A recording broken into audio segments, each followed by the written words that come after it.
welcome back to the Kiwi Wedding Podcast. My name is Lydia and I am your host and wedding photographer based in Tamaki Makaurau, Auckland. Today on the podcast we have Leah and Bryn. So nice to have both sides of the couple in this one to get both of their perspectives on the whole journey of planning a wedding. They had a gorgeous day on a private property in Pauanui in the Coromandel Peninsula, and they had a few COVID restrictions around the time they got married, which affected their guest list, and a couple of unexpected hurdles leading up to the day, but all came together to be an incredible day. They gave so much great advice, and you can jump on over to our Instagram at the Kiwi Wedding Podcast to see some of their beautiful photos and check out all their vendors there as well. I always say it, but I know you're going to love this one, so let's get straight into it. Enjoy episode 27 with Leah and Bryn. So hi Leah and Bryn, thank you so much for coming on the podcast today. So excited to chat all about your wedding.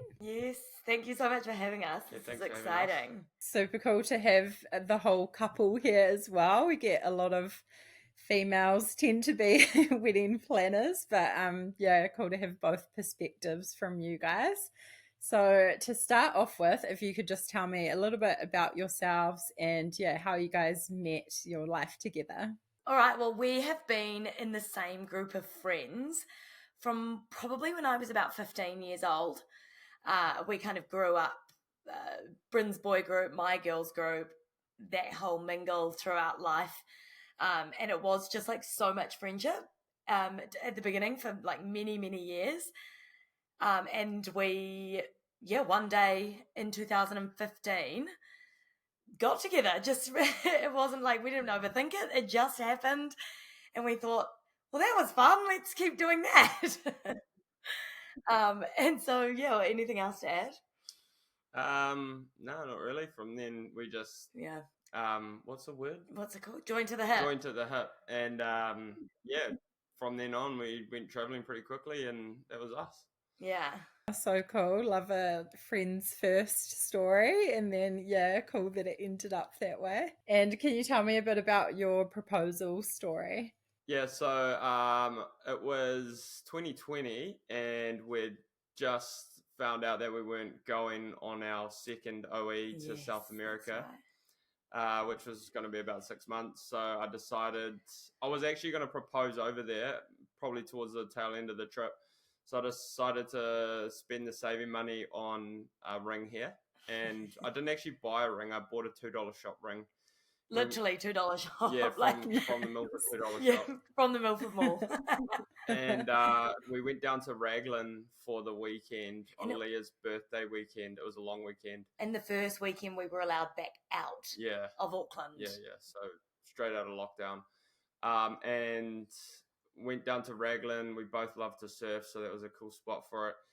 We jumped in the water for a surf when we first got down there, and I actually got out and started taking a few videos of Leah surfing, and then put the ring in my wetsuit, hooked in here. So it was a $2 shop ring, so it wasn't that like dangerous, I guess. And paddled out and was Leah came in, and I was going to do it out there, but I got a little bit nervous. So she came in and was like talking to this guy on the beach, and I was like, oh, what's going on there? And like, bugger off sort of thing. And so eventually let me propose. Yeah, he moved on, and I got out of the water and on the rocks pulled the ring out of my wetsuit, and I didn't get down on one knee, which Leah wasn't that happy about. I like never let him hear the end of it. But it's okay. On the rocks. On the rocks. Literally on the rocks. Yeah, on the rocks. So, proposed and she said yes. So it was so casual. It was like, hey, babe, will you marry me? And I was kind of like, I didn't know if I heard it wrong. And then I didn't want to be, it just didn't, there was this moment of like me saying like, what? No? What's happening? And then him saying like, is it a yes? And then he said it even at one point, it's not real, but he meant the ring because he thought maybe I was confused about the look of the ring. And then my perspective was like, oh, it's not a proposal.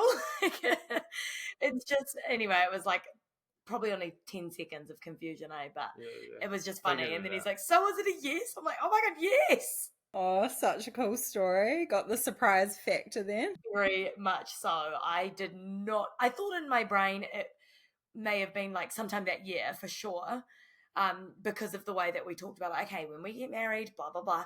But it had never been a topic of We like, never really talked about it strongly. and so I did not think it was happening that. I thought we were going away for my birthday. Oh, so cool. I love that story. Yeah, cool to just be doing something you love and by the ocean. So, so good. Yeah. So, had you guys kind of talked about what you wanted for your wedding? Did you have like a vision and vibe in mind? And yeah, how did you go about starting to plan it, choosing a venue, all of that? So once we were engaged, it was pretty high up our list to get married in Pauanui on the Coromandel. That is where my family batch is and where I've grown up, but also Bryn has grown up there as a child over his summers as well. So the place is really, really special to us, and still is. And so that was kind of like our step one was like, yeah, we're going to get married in Pauanui. In terms of vibe, styling, we just wanted it to feel like really us. Instead of feeling like, oh, do all of these things look good together? And I mean, we're pretty, I mean, I consider myself like a creative person anyway. That's what I do for a job. So I was thinking of aesthetics and is this going to look good? But also, it was more naturally, it was, does this give like Leah and Bryn? Is this giving Leah and Bryn energy? So, like, there was lots of color. There were disco balls and the flowers, all of this sort of stuff I knew and I had in my brain. I could sort of see it. We didn't know what the heck the venue looked like. We actually did a lot of planning before we chose the spot in Pauanui, but we knew there would be colour, there would be cool cars, there would be disco balls, and the flowers. There would be one of those big marquee tents because our family batch was never going to be an appropriate place. It's literally a shack. And so we knew we needed land. We knew we needed marquee. That kind of was clear in our brains, or maybe in my brain. But funnily enough, we didn't have the spot. And so I think we'd even gone as far as sending out our invites and we still didn't have a venue. Like my brain, nothing was locked in. My brain, I just knew something was there. We just hadn't found it yet. But a lot of the other planning around it happened. The tent, the furniture that went in the tent, I knew it was going to be bright and colourful and lots of fun bits and bobs going on sort of thing. And we went to a few different kind of pieces of land, farmers' land that was available for hire, and just none of it was what I could see in my brain. I could just see it, and nothing we'd gone to was it. And this one day, I remember I was on Airbnb, and I was looking for a Airbnb basically in the patch of land between Pauanui and Whangamata. There's sort of like a 50-minute drive. And I was looking at Airbnbs in that middle bit where there's a bit of country just to see if anything would pop up. And there was this little cottage that popped up, like available for 4 people or 3 people. And I happened to message the owner and I just said, hey, this is so random. Along with this little cottage, do you have a flat piece of land? And would you be open to housing a wedding for 150 people? And, is it flat enough to put a marquee, basically? And she just came back, this lovely lady, and she said, hello, yes, we do happen to have a flat piece of land. It's not grassed, it's gravel. So that was a bit of a challenge that we had to overcome, but it's gravel. Do you want to come and have a look? Like, we would be open to a discussion. And so we went up and we sort of were driving up this big driveway. And as we were driving up, I was like, this is it. This is it. I don't even think I'd seen it in the flesh, but I just could feel it. And we got there, hey, and it was just this beautiful view. You could see the river. You could see Vista Paku in the background, which is in Tairua. You couldn't see Pauanui itself. It was sort of hidden with mountains, but it was it for sure. And we just smoothed up to this complete stranger. And she was a wizard and got the house ready for us. And that finally we landed our venue. So that's kind of how it all eventuated and came into to place. So I guess lots of the vision was decided before the actual piece of land, but we got there in the end. So cool. Definitely a bit of a different way around to do it, but amazing that you just found something so unique. And was that their first ever wedding that they had there? Yeah, it was. They'd had a gig there or a birthday there before or something like that, where they'd put a marquee in that spot. But very much so, I think their first and only wedding. Yeah, amazing. So unique and special for you guys then. Yeah. What was the most important elements for you when it came to the wedding, your top priorities in terms of like vendors or vibe, stuff like that? I think our main vendor that we chose initially was Zach from Flat Rock Films, who created our wedding video. It was amazing, so much fun. Yeah.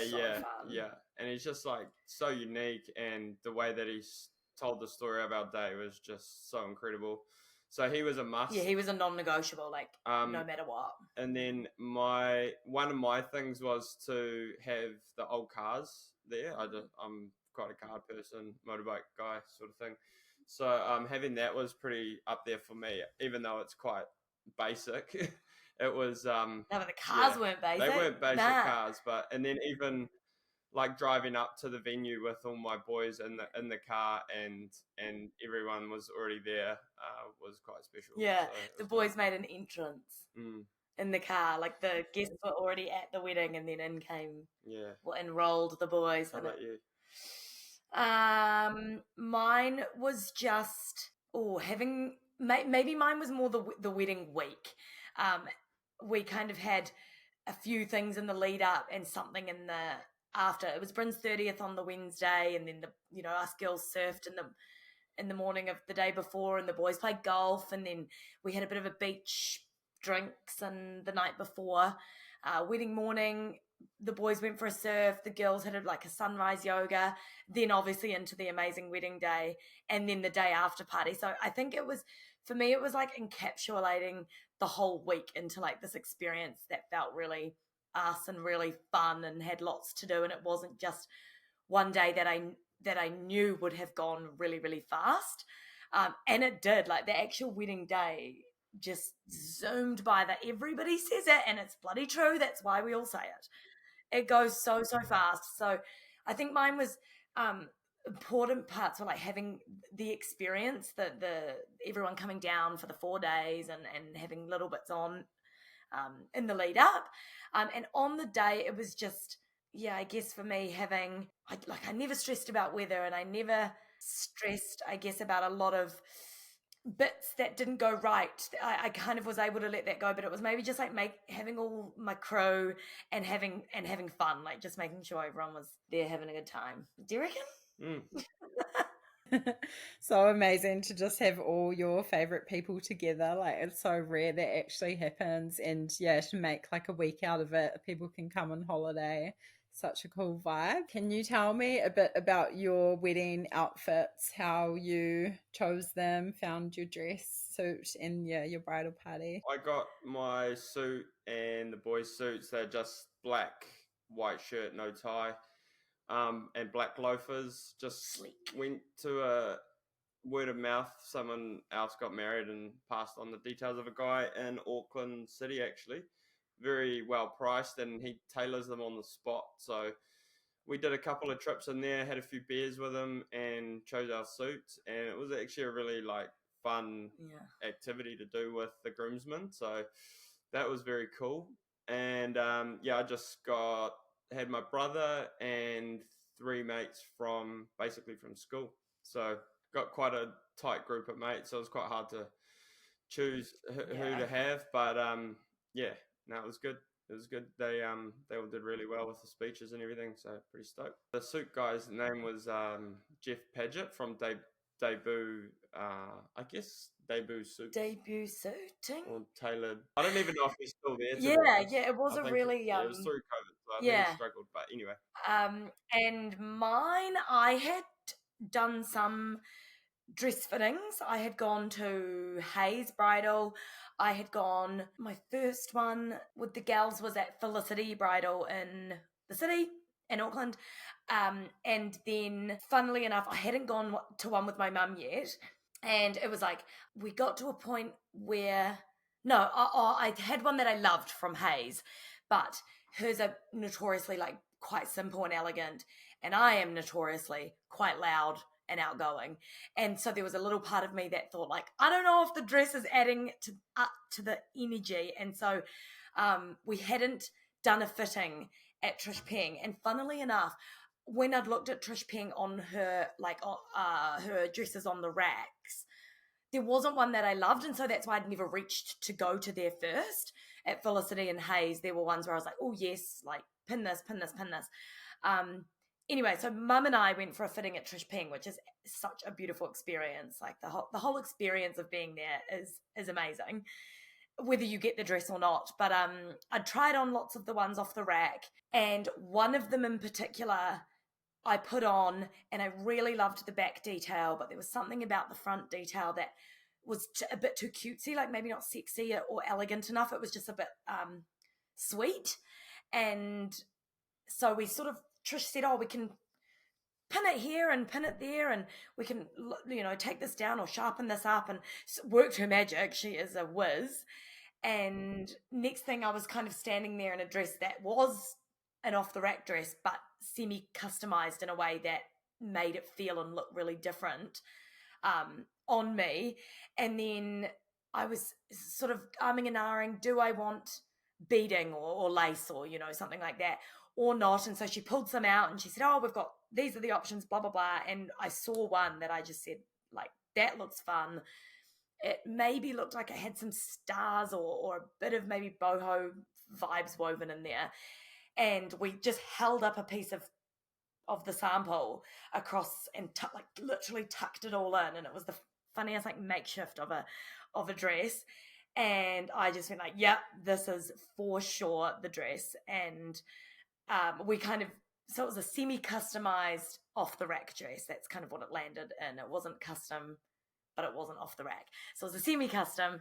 And that was such a cool experience. I went back in once it had been made. Yeah, the actual fabric on the new style. There were still some bits that we tweaked. I mean, her and the team was so incredible, like in terms of hearing bits you're not feeling comfortable in and then saying, yeah, well, we can do this. We can whip it off here. We can change this, which I just thought was madness, but amazing. And then finally, when I went back in for one of my last ones, I think I'd seen like Hailey Bieber's wedding dress, and she had these like insane sort of dramatic sleeves that came off her dress. And I happened to say to Trish, like, this would be so cool. Imagine if, is there any way we could put my beaded material and make it into sleeves that you could just attach and literally double-sided tape to my arm? And she said, oh yeah, girl, we can do that. I'll send you a quote. And she did. And I thought it was going to be ridiculous, but it wasn't. And maybe 3 weeks or a month before the wedding, I landed on these sleeves, which just like made the dress so like bombshell. So I kind of got ceremony and these little sweet droplets, which you're seeing quite often now in like the wedding industry or in weddings. And then you can unclip them. And then for the reception, in came the like sleeves, which is how I kind of differentiated my looks, I guess.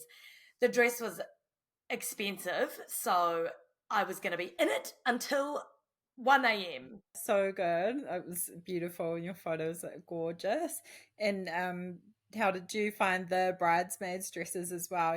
You got all different ones? Yeah, so all different ones. I just said to them, like, pick something that you guys are going to feel good in. The brief was colourful, whether it was a yellow or a purple or it was kind of whatever colour within I wanted them to be able to align and look good together. But I said to them, it's up to you. I want you guys to feel comfortable. Because I had my brother in my bridal party, I wanted him to have something colourful as well. We thought about him being in black to match the lads, but I thought, no, he can be in colour too. So we were weaving in him, and because we were weaving him in, I thought I want everyone in something different so that then my brother Sean doesn't stand out like a sore thumb, essentially. And so they kind of all went off and found lots of dresses from lots of different places, and we just had this group chat that they were posting things in. Like sometimes we'd love one and then it would arrive and one of the girls would try it on and go like, no, like I hate it. I want to love it, but I hate it. And then we'd go back to the drawing board. And so once kind of one person landed, then it fell into place because then my brother could get his suit, and then all of a sudden we had 2 colors, and we knew the other 2 was maybe a burnt orange and a pink or something like that. And then it kind of the people that chose last kind of, it was maybe a bit easier for them because they knew they were looking for like a certain, like a nice pink and a nice orange. And yeah, eventually everyone just landed on dresses they felt really good in, and the colors luckily looked really good together. It came together so well. And Yeah. you already kind of mentioned a bit about your bridal party, but yeah, how did you find that? Was that a easy process choosing all of them? Yeah, it was actually to land on those 4 was really easy. And yeah, so obviously one, my sibling, and then the 3 gals are kind of from school and later in school eras of my life. And my only regret would be that I didn't have 2 other people in there beside me too. And this is actually often advice that we've given to other people that are getting married and have gone, oh, I'm wondering if I have this person. We've both said, do it. Like, even if you've already chosen, I don't know why either I didn't think to myself, like, oh, I can just throw this person in. I don't know why I didn't think that. I kind of thought I had chosen and that was the rules and I had already chosen and I couldn't do a thing about it. But no, like, I mean, you write your own rules with planning a wedding.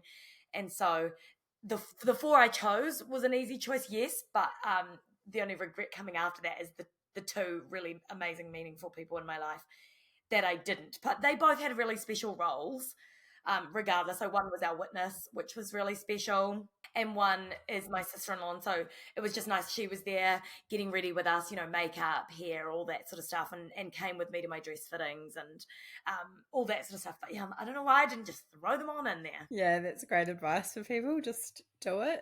Cool just to have those good vibes around you the whole day. It definitely sets a tone for the entire day. And how about the guest list? Did you find that a tricky part of the planning, narrowing it down? We started off at 145, I think. And we were definitely trying to cut it down, and it was quite hard with like family, friends, and people overseas and all that sort of stuff. And we actually got married during the Omicron, whatever you say, COVID.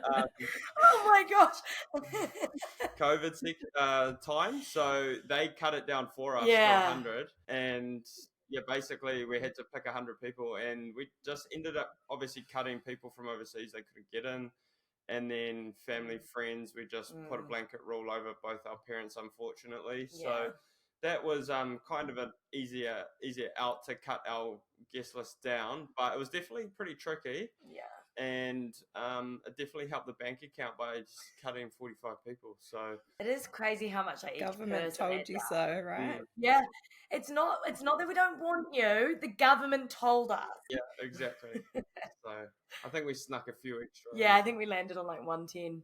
Yeah. Snuck them in. Nice. Oh, so good. And can you just tell us a bit about the big day, how it all went down, and yeah, any highlights, favorite moments? Oh, the big day, how it went down. Us girls started with sunrise yoga, which I woke up crying. I don't know why I woke up crying on my wedding day, but I think I was so overwhelmed, and the enormity of even the week was massive. We had a bit of a drama the day before trying to lay our floor on the surface of the gravel. That turned out to be a real that was hard. And so we were just tired and knackered, and I'd gone to bed a bit anxious and all the things. So I woke up literally in tears, and one of my girlfriends ran us through this like beautiful sunrise yoga, and I literally cried the whole entire time. And I was trying not to, but it was really special. It was a nice cry. And then into getting ready. Such a cool start to the day, and you've got like all your gals there, and obviously my brother was there as well, but not getting his hair and makeup done. Our mums were there. My dad was there, sort of in and out, floating about as well. And that process was really special. We just there's nice music playing, and there was a bit of fruit and muesli, and yeah, it's a really special, like, just slow morning into what's is going to be a mammoth day. We had decided to get our photos done before. So we did a first look and then got our photos done.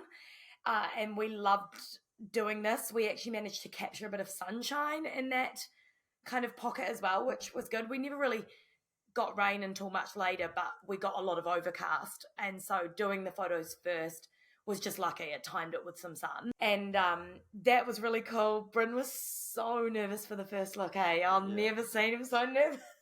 I just didn't know what to think, what to do, and just all the people coming to the wedding, I was definitely nervous for that as well. So, but it was, once you're with your partner, your life partner, it's calms takes the edge off, nerves, so hey? it's quite nice. Yeah, for sure. Yeah, you turned around and he was so nervous because it was just him and I for the first look, and then obviously a photographer and a videographer, and my dad, who was like peering around the corner. And as soon as you then saw me and we were together, I think we just like cracked up laughing. We were just like, what is happening? And yeah, off we went and had our photos, and that then relaxed us both into the day because we were with our friends, we had photos.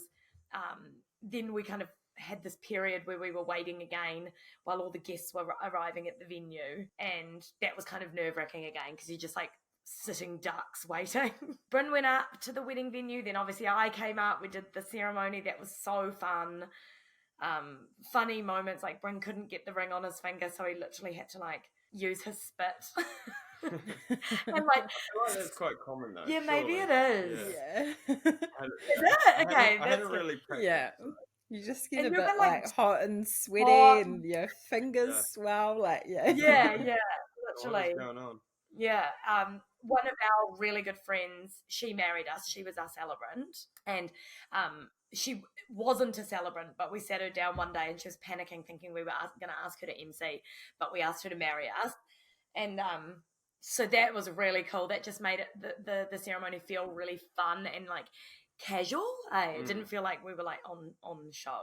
And then into the wedding, which honestly just like was so fast. Obviously, we trotted off for some more photos before everyone comes to sit down in the marquee, and you just like it just goes so quick. If you have to go and get photos in that time too, which we did, there goes like a chunk of your cocktail hour where you want to be mingling with your family and friends, and the next minute you're sitting inside, and then the rest of the night just like blew all the like it blew in a fast way, not blew as in it sucked. Blew by. Yeah, blew by. Yes, speeches, into the dancing, into the partying, and kind of next minute we woke up like, holy moly, it's over.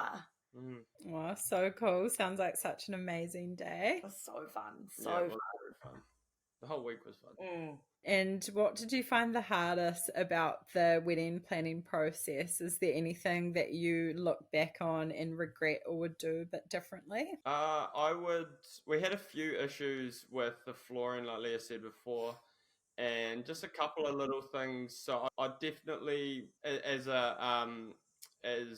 speaking to someone that's doing it now, going through the planning process, I definitely look at each vendor and plan what they need and making sure that everything is there that they need, if that makes sense. So with the floor, it wasn't the ground it was going on wasn't level enough, so we weren't to know that, and we weren't told that, so it was sort of just like a miscommunication. But if you plan for those sorts of things, or ask the vendor, is there any site visits or things that you've had in the past that have come up on the day, how can we avoid that happening? Like that would probably be my biggest advice, because it wasn't fun the day before. No, got dragged away from playing golf and had to put down some fine metal on the ground, so wrangled a few of the boys in to help us out. But yeah, it was pretty stressful. But if you can avoid that, I would definitely recommend it.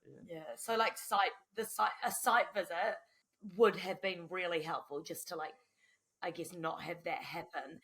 And because we planned it ourselves. We didn't have a wedding planner, and because it was blank canvas at a venue that's never had a wedding, there was and nothing. all our vendors were from, a lot of our vendors were from Auckland, so it wasn't easy to just do a site visit. Yeah, no.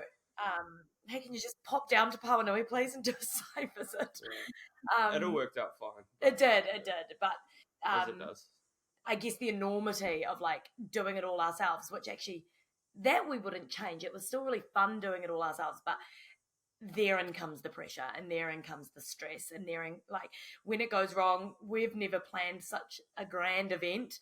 The venue had never planned such a grand event.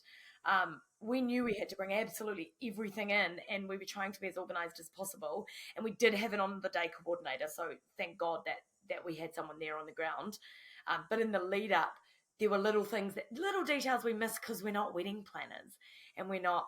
Well, when I say little detail, the floor detail was a huge major.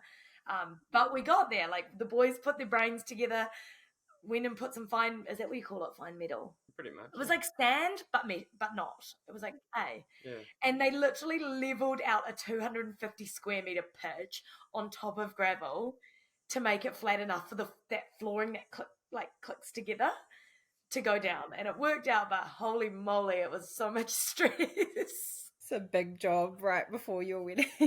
Oh, yeah. Fun. All part of it, but glad it worked out in the end. And did you guys have a budget that you were working with for your wedding? And if you're happy to talk about a ballpark figure or how you went with that, did you go over budget? The budget chat. Yeah, we did have one to start with. Yeah, it was, so we started off with 50K. We had a bit of help from our parents and our own money as well. And then it blew out to 65, I think it blew out to 65 pretty quickly. Yeah, pretty quickly. And Leah's, I'm the budget guy, and Leah's the spending gal lady. So, pretty quickly I was like, oh, shit. So, eventually we just, got closer to the time. The budget was looking pretty good. Yeah. And then the week of, things pop up. Like the month of, maybe. Yeah. More so like that run-in week, you're sort of just going and getting stuff that you need, especially for a wedding that was bring everything in. So, bring everything in. Yeah, we definitely spent over 65, but we never counted. We didn't count exactly. Just stop counting at a point. It's pretty standard figure these days, to be honest, and especially for that kind of wedding. So we have no idea just how far it crept, but it crept for sure. Yeah, but it was all worth it. So worth it. You can always make money back. Can't make time, so that's what we sort of told ourselves. Yeah, we just, that last month there was a lot of like, fuck it, let's just do it, screw it. Like, we were dipping into our house budget, so that wasn't very smart. I mean, our house fund, but we wouldn't take it back. Like, it was so fun. Yeah, exactly. All worth it in the end, and that's cool. Yeah, definitely. Good for people to hear. Yeah. All the stress, all the money, all of it's worth it. And did you guys go on honeymoon straight away, and what did planning that look like? Our honeymoon, so we got married in March, and was it the same year? Yeah, we left in August. Left in August. I wanted to go, we both surf, but I'm probably more of a surfer dude, die-hard surfer than Leah. So I wanted to go surfing somewhere, and because we had planned to go to South America, we decided we'd go that sort of way.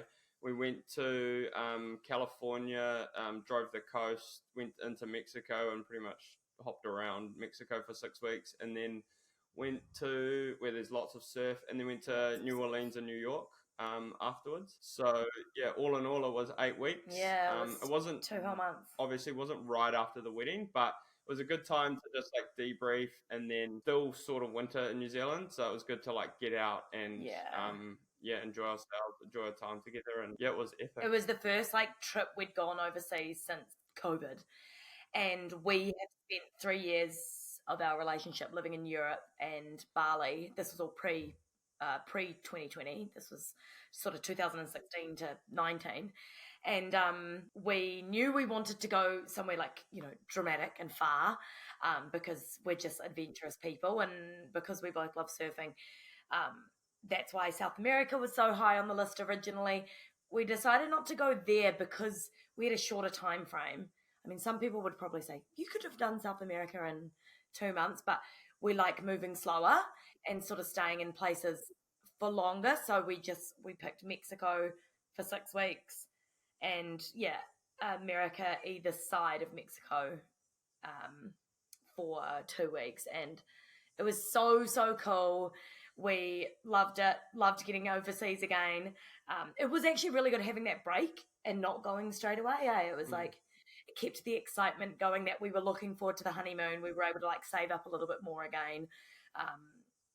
Work really hard up until, and then sort of go, all right, we're out, we're going on our honeymoon. It was just cool to kind of relive and keep the wedding magic alive, I guess. Yeah, so good. Definitely cool having something to look forward to, and just there was such a buzz that year of like borders finally open. There was. Being able to travel again. It was out. Were there any helpful websites or apps, different resources that you used during the wedding planning process? Honestly, from my end, our friends that have been married before, they were the most helpful resource. Was just asking people, or even strangers on Instagram whose weddings that I'd somehow come across, and I would message about, hey, ask my question. And I just found people were so willing to help and share what they'd done and give any tips. And that's what we would always do now when people ask us. So just people were the best resource, either friends that have been married before you or strangers on Instagram whose stuff you come across or whatever. I did have a subscription to the Together Journal. That was more like I'm wedding planning, so I need to have these journals in my room to make it real. I flipped through all of them for sure, and it was more just like inspo versus I don't think I landed on any vendors from looking at the Together magazines. It was just so much inspiration, like soaking up how other people had done things. I did look on the Curator website. I don't even know if that's still going. Obviously now that I'm not sure if it is, but I remember that being good. Yeah. And it's funny when you obviously stop wedding planning, you really fall out of the algorithm. So I don't know if it's still going. But the best apps were just like good old social media. And for me, that was Instagram, Pinterest as well, for like lots of inspo. Just like, that's where I found the disco balls and the flowers, and thought like, oh, I want to use that idea. But other than that, it was like people, friends, and just like, word of mouth, that sort of thing. Do you reckon? Yeah, definitely. Yeah. Did you go on any website? Can't beat that first-hand experience, hey? Yeah, definitely. Yeah, first-hand experience for sure. Yeah, definitely. Yeah, a lot of trust when you hear it from a mate. Yeah, totally. And is there any advice that you would give to couples planning their wedding right now? I would probably say, you can plan as much as you want, but it'll be what it'll be on the day, and just when it comes to that point, just let it go and just relax and enjoy it, because it does go by pretty quick. Also, one thing that we've actually experienced recently was, and going back to Leah talking about getting ready with her girls, I found when I was getting ready with the boys at the house, there was like a lot of like lull time where you're sort of just in limbo waiting. Because you're not doing makeup or and then the photographer comes around and gets some pictures, and they're in a rush, but you're sort of like, okay, so when do we go? And they're like, we'll let you know. But what we found cool at a wedding we went to recently was that everyone got ready together, and it was like quite a cool vibe. There was music going and like a couple of beers and whatnot. I mean, you obviously don't have to do that, but if I was to do it again, I'd probably get a few more of my mates over and maybe have like 10 or 12 of us around at the house, just hanging out, like spinning some yarns and that sort of thing, having a few beers. So it takes because those people as well aren't actually involved as well as much in the wedding. So having their energy around is probably like lift everybody up rather than like feeling a bit nervous and on edge. Because that's how I felt. Not everyone feels like that, but yeah, that would be a big piece of advice from me. Yeah, that's a really good one. Just from photographing lots of weddings and definitely going to like the groom's guys don't tend to be getting their hair and makeup done. Like the girls are busy, they've got Yeah. a bit on, but Yeah, guys are yeah, just sitting around for ages. So if you can, mm, do like an activity or just bring in more mates, that's a great idea. yeah, for sure.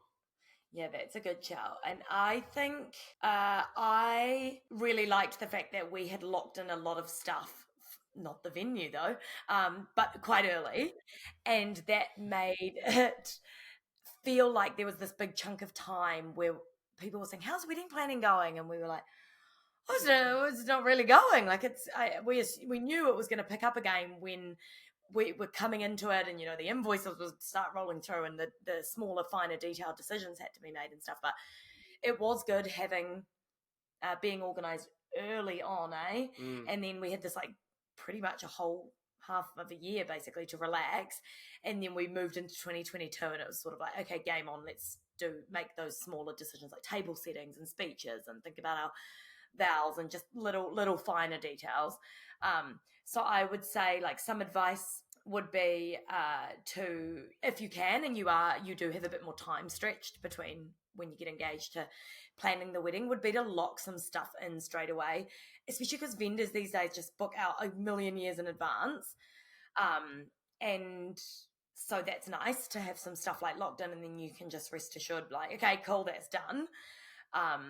And then also, yeah, in the lead up, really trying to like let go and like savor every moment. And it's so easy to say, oh, don't overthink in the lead up to your wedding, because obviously your brain is full of information and there's just so much to consume and so many decisions, and it is really overwhelming. But trying to have fun with that process, um, and you will have fun with that process, but really enjoying the lead up.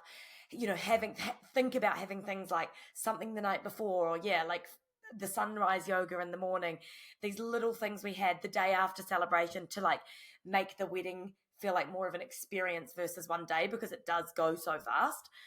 Another thing is, I advise you to all eat the food, because we hardly ate our wedding food, um, because you're just busy, and where the food is, you're often not there because you're getting photos or all of that sort of stuff. So that's why we loved photos first. Like that is a piece of advice we do like to give everyone, is we loved doing photos first because it gave us a bit more time in that cocktail hour to enjoy our people, and that sort of thing. Have fun with it, I guess. I mean, that's probably a real classic cheesy one, but don't overthink all the little choices. Like if it feels like you, and just roll with it. So good. That's great advice. You've given so much.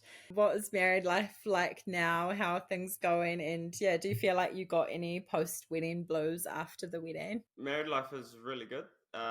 It's nothing like really changes that Yeah. quickly. Leah's pregnant now, so that's cool. But it has been a little while since our wedding. So yeah, we obviously did the honeymoon and just spent some time, just us, like, not getting too carried away with everything else that can come after marriage. So Yeah.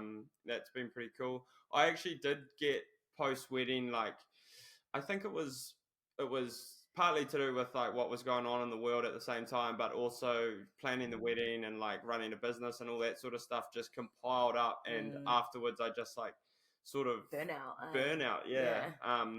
Which was hectic. But I mean, yeah, you don't. It's not a given that you're gonna get that, but it was. It took a little while to come back from that. To be fair, so but going away on the honeymoon and just spending time together was really Yeah. helped. And yeah, we're doing really well now, so it's cool. Yeah, love it.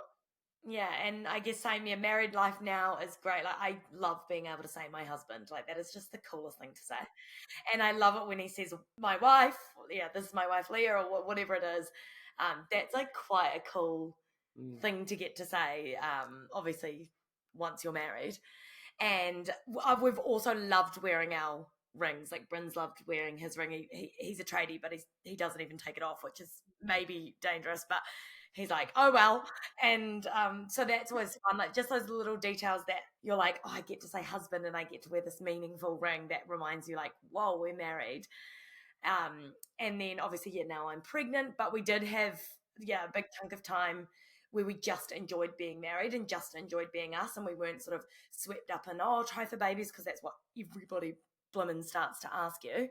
Ticking the And list, yeah, you're buying houses and all the things, but no, we just literally enjoyed that time between then and baby, being married, ticking some other goals and aspirations off, that meant a lot to us. And obviously now it's continuing with baby on the way, but those post-wedding blues are a real thing.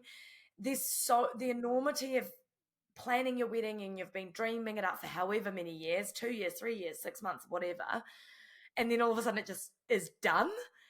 So I think there's definitely a come down for sure.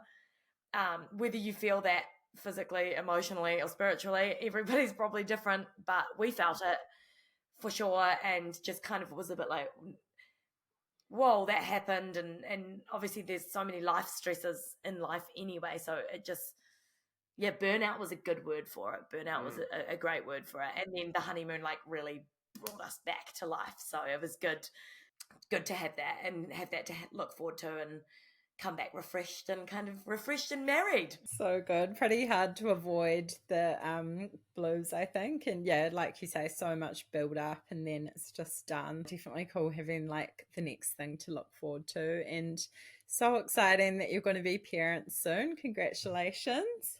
Thank you. So good to chat to you guys today. Is there anything else you want to add as we wrap up, or say to engaged people? No, just super excited for all of you that are listening, and learning people's wedding stories, and learning how all the different ways people do it, and that you can just do it however you want to do it.